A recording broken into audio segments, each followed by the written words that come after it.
Hello everybody, welcome back. And in today's video we're going to be making a New World style cider, a C1A style cider, using all fresh apple juice.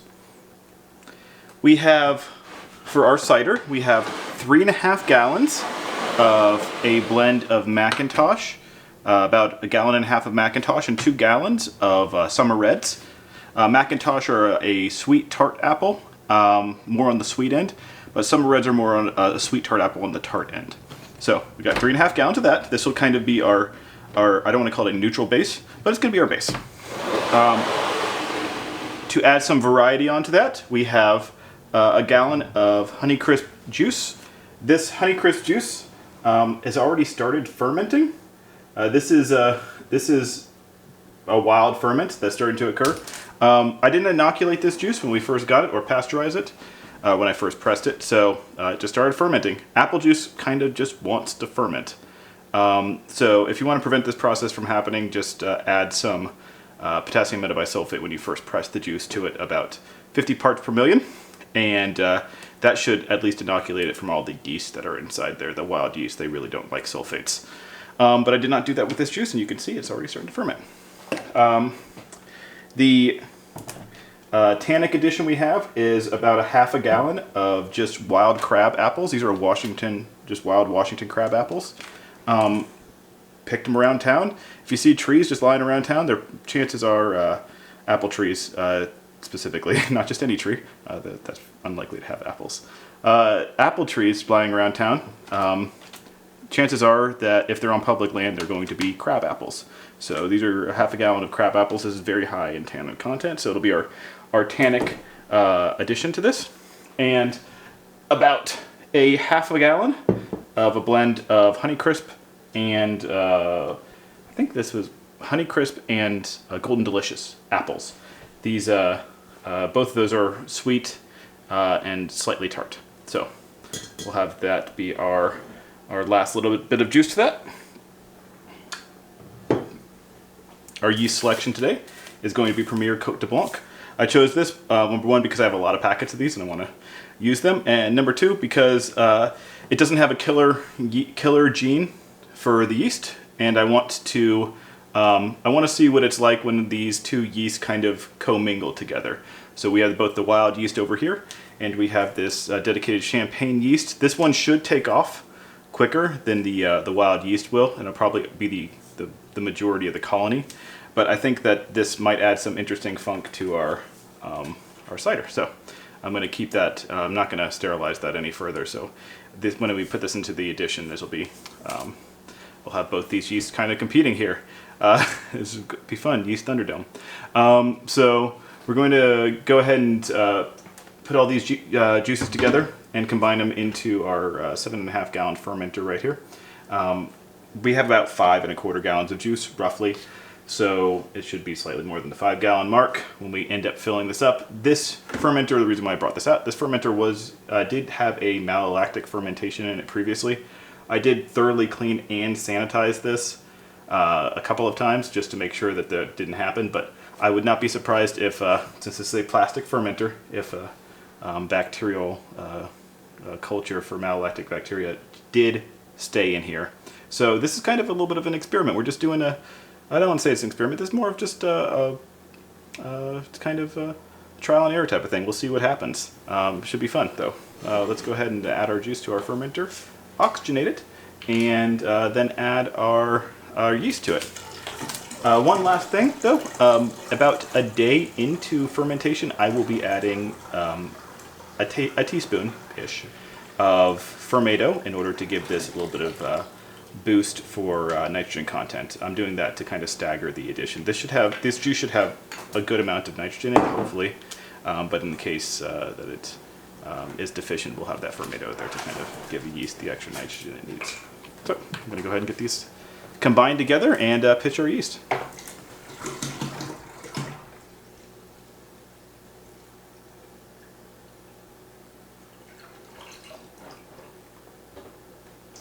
Alright, our juice has been all mixed up and it is ready to be inoculated. So my wife just told me that I made a mistake with the word inoculation, and that is only when you add a microbe to stabilize something, not when you use something chemical. So I don't remember what the word is for that. I'll have to ask her later, but that's a different process. So the chemical stabilization using potassium metabisulfate is not inoculation. That is only when you add a microbe. So I'm gonna go ahead and add this whole entire packet into here, and we're gonna get this, this cider started.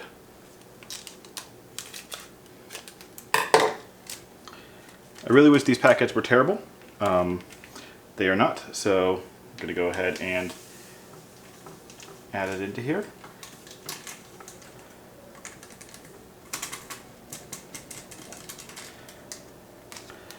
This is Red Star Premier Cote de Blanc. This yeast packet is designed for fruity beverage fermentation. So hopefully that gets done. Fruit wines particularly. It's pretty good overall yeast.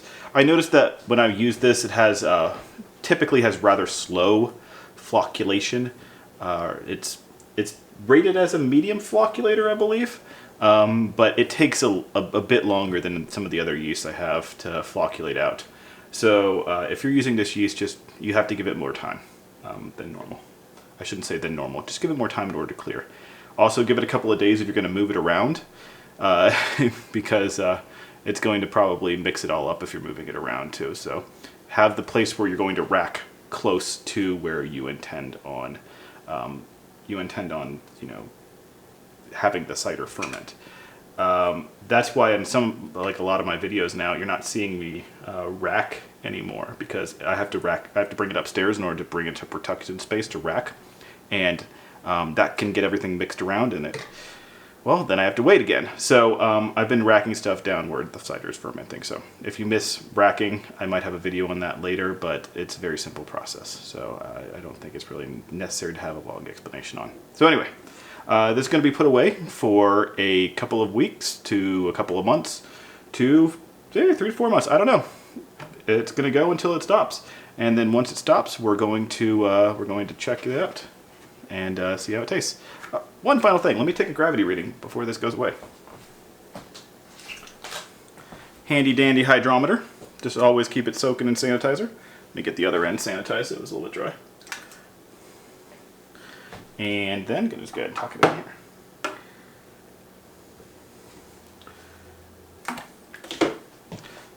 Alright, so bottom of the meniscus is 1.056. It's a little bit higher than your normal store-bought juice in sugar content, so this will produce something a little bit stronger in alcohol content. I don't remember off the top of my head, but I believe it's around 7%. I'll have an annotation here to say what this should be expected to go to when it is dry. I think I'm just going to keep this one dry. I'll check at the end if it needs some backsweetening.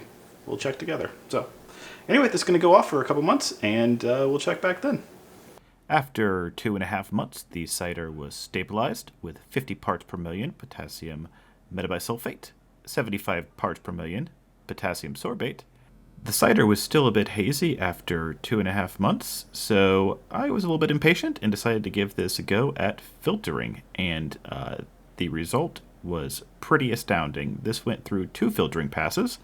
The first one was a number 2 polish filter, and the last pass was a number 3 sterile filter.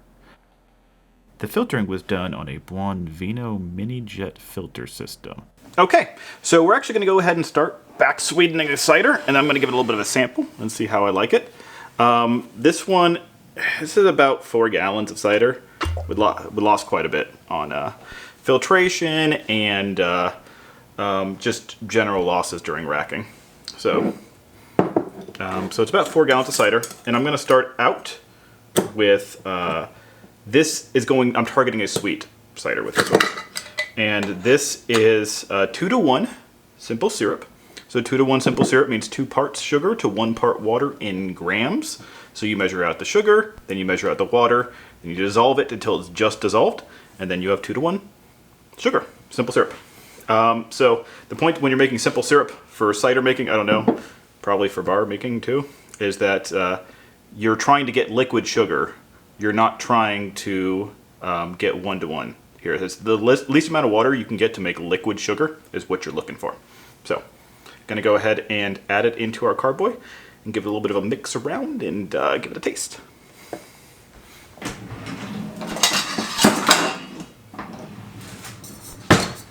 Funnel, sanitizing it. And our freshly made Star San. There's been some debate on the internet recently. I don't know, some other home brewing channels are like, do you need to sanitize? Do you need to make fresh batches of Star San every time? I think it's a good practice to do it, but some people disagree. So go ahead and add this directly into here. This is 14 ounces of the stuff. So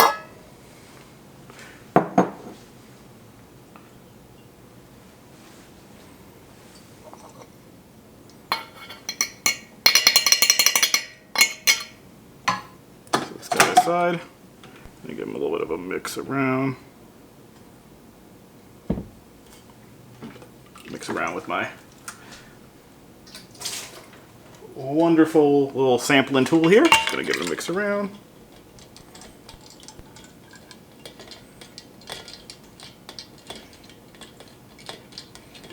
It'll all kind of just naturally collect at the bottom.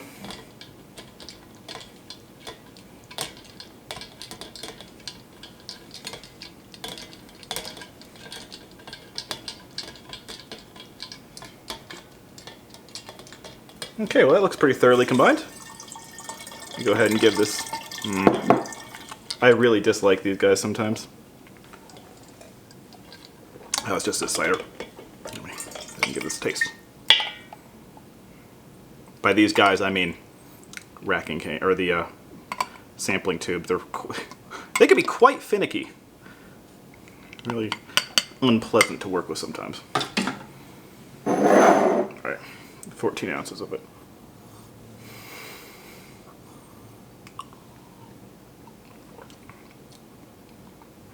Okay, all right. That's a good amount of sweetness.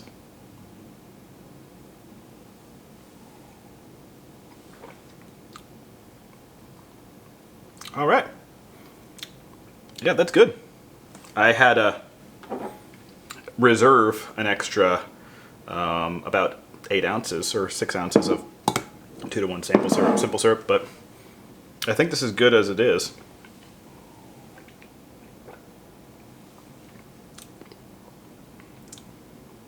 Yeah, this is good as it is. All right, now it's time to put into a keg and carbonate it.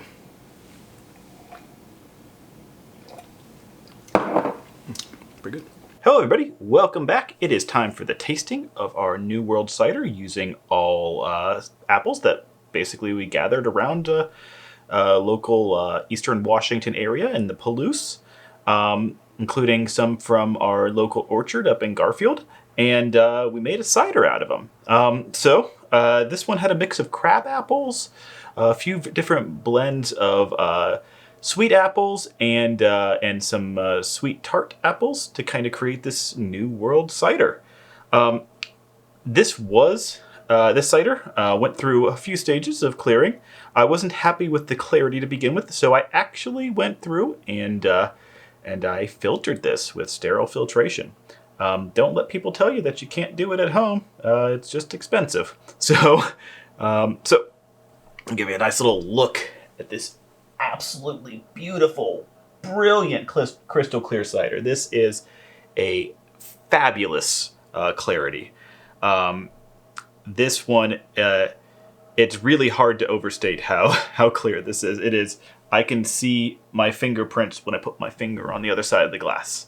And that is really impressive clarity. On top of that, going on appearance-wise, it has really nice head retention too. Even though we cleared this up, it still has those at least head-forming proteins, I believe, is what keeps them here. But I don't know. It just has nice head retention. Nice little good stream of carbon dioxide bubbles going from the bottom here, so well carbonated, not over-carbonated. Overall, just a very pleasant looking, slightly golden cider. So,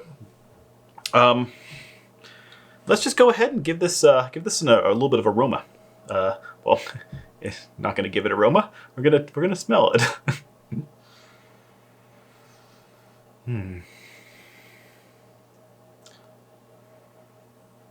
So this is going to sound a little bit weird. The first thing after the apples I get is kind of this vanilla note.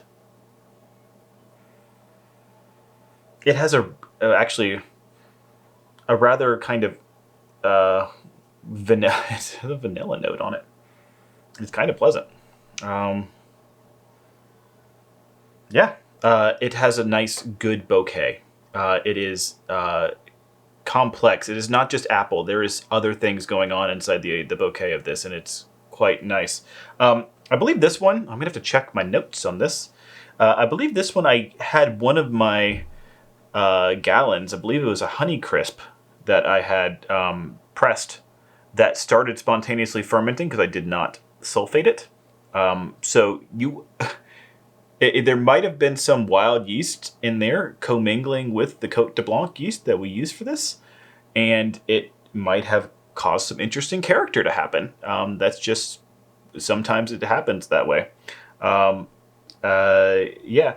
In general, they recommended practice to sulfate your juice to prevent any sort of microbial life from affecting your final product. But sometimes you get a good result out of it. And I would call this, from aroma-wise, it's pretty good. So let's go ahead and explore a little bit deeper with the taste.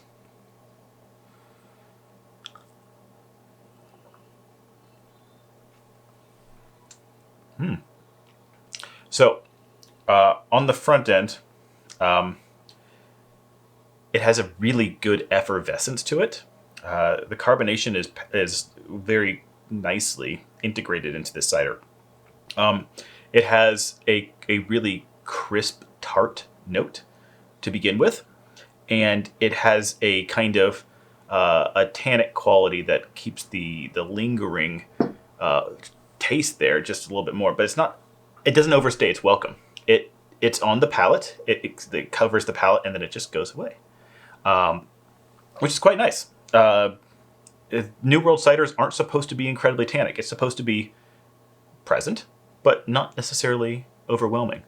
I did back sweeten this with about 14 ounces of 2-to-1 simple syrup. So if we do our, there's some sort of calculation we can do this by volume. It's 2-to-1 simple syrup, so one part of it would be, one part of that volume would be water, and then 2 parts of that volume, so a total of 3 parts would be sugar. So 14 ounces of simple syrup. Yeah, it's, I'm going to give it another taste.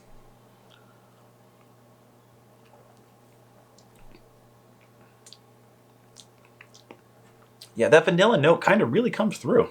I didn't malolactic ferment this, but it's very possible that there was some small amount of malolactic bacteria that were just inside that wild yeast that may have done something. It's kind of like, it's really good. Wow, I'm at a loss for words. This is very pleasant. I'm going to get a little bit longer of a sip.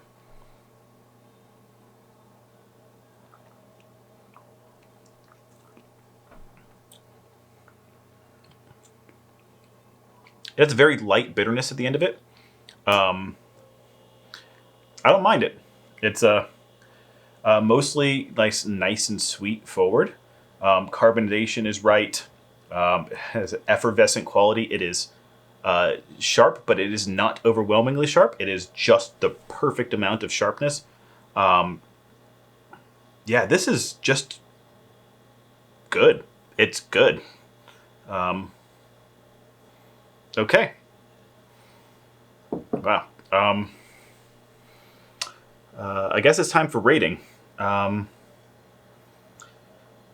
my experience, I'm trying to color this in an aspect that's easy for people to digest. Using something that you use when you use kind of juice that you buy at the store, the process of processing the juice, can sometimes strip character out of the cider. And yeah, it just you don't get that same like livelihood you get for a cider that's all fresh pressed juice. And I'm not to say that you can't make good results out of a juice that you buy from the store. There are a number of examples on the BJCP website if you want to go take a look of people that have won gold medals that they use Mott's or other varieties of store bought juice. So it's either a matter of distinguishing palates or potentially it's just very good quality stuff that people can make. So that's why I'm trying to color this as a. I don't want to sound elitist about this, but fresh pressing your own juice, this is distinctly better quality than any of the things that I have currently made on this channel. It is kind of a testament to using fresh, good ingredients to do it. With that prerequisite out of the way, this is an easy 10 out of 10 for me. This is perfection for this cider style, in my opinion. I will be submitting this. Obviously, this is my opinion, my point of view.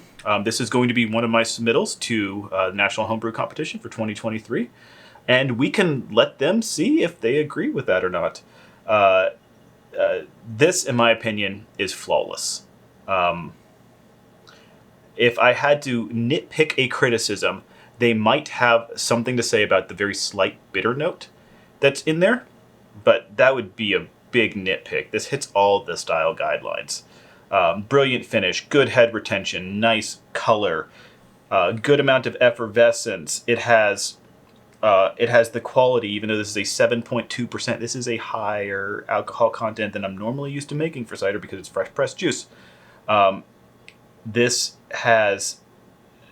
you can't taste the alcohol at all. There's you'd be surprised if people told you. Other than the fact that this is cider and it obviously has alcohol in it, you cannot taste the alcohol. It is indistinguishable on here. And all that combined with that really good balance. I kind of guessed at 14 ounces of simple syrup, but I apparently guessed correctly. So, it is well balanced. This is, in my opinion, perfection for this cider style. And I don't use that word lightly here. This is great. That being said, is this an easily reproducible recipe? No, because we probably had something wild happen in order to do this. This is probably just, as we like to say, a terroir thing. This is a, and this is kind of why I'm naming it Pullman Washington cider. This is terroir of this area. This is what it tastes like. When you have apples that are grown fresh in this region, picked in this region, this is what 2022 cider in this region tastes like, and it's great. So that out of the way, I love this. And this is not meant to be a, hey, oh, look at me, I'm bragging. This is a, hey, if you get the opportunity to make your own blend of juice, you get the chance to balance stuff out with how you would like to make things. I prefer things usually on the more tart side of things, but I did follow some guidelines, like anywhere between 10 to 15% of higher tannin content apples, 60% of sweet apples, and then a nice tart mix here for New World cider for that last 25%. So I did follow some guidelines for how to blend apples, but it's really cool to just experiment and do your own thing. And when you have fresh ingredients, you can actually do that. And that's not really available to everybody, which is kind of sad. Highly recommend, if you do not make this particular blend, make a blend of your own. This is the fun part about cider making, is that you can choose how you would like your cider to come out, whether you prefer things to be on the more acidic, the more dry side. The world is your oyster, and I believe that from my personal preference, this is perfection. I would take this over any expensive bottle of cider that I would get at a store 100% of the time. This is great. That being said, this is just my opinion, and that's why I'm submitting it to the homebrew competition, see if they have the same opinion, or if they have other notes too. we'll find out. I could just be completely off base. They might detect a fault that I don't know. So yeah, we'll see. Anyway, thank you for joining me on this incredibly rambly video for tasting. I appreciate you if you stuck around till the end. If you've had your own kind of blend and it turned out pretty well, go ahead and leave a comment down below saying what your particular ratio of apples were. I'm interested to find out what people are doing. There's so many apples that you could blend together, and it really just, it's hard to describe to people that haven't had a cider that's been made with with apples that they have pressed and picked themselves, and made a product that they've really enjoyed. What that experience is like. So if you've had a similar experience below, go ahead and drop a comment below. I'd really appreciate that. Anyway, thank you for joining me. I'm sorry this took a little bit longer than normal, but I had a bit to say because this is a wonderful drink, and I am happy to be sharing it with my friends and family over the next few weeks until the keg is gone. And that's it. That's it for 2022 ciders over here in the Kevin Armentrout and Justine Armentrout household. So anyway, you guys all have a wonderful day. Cheers and happy cidering.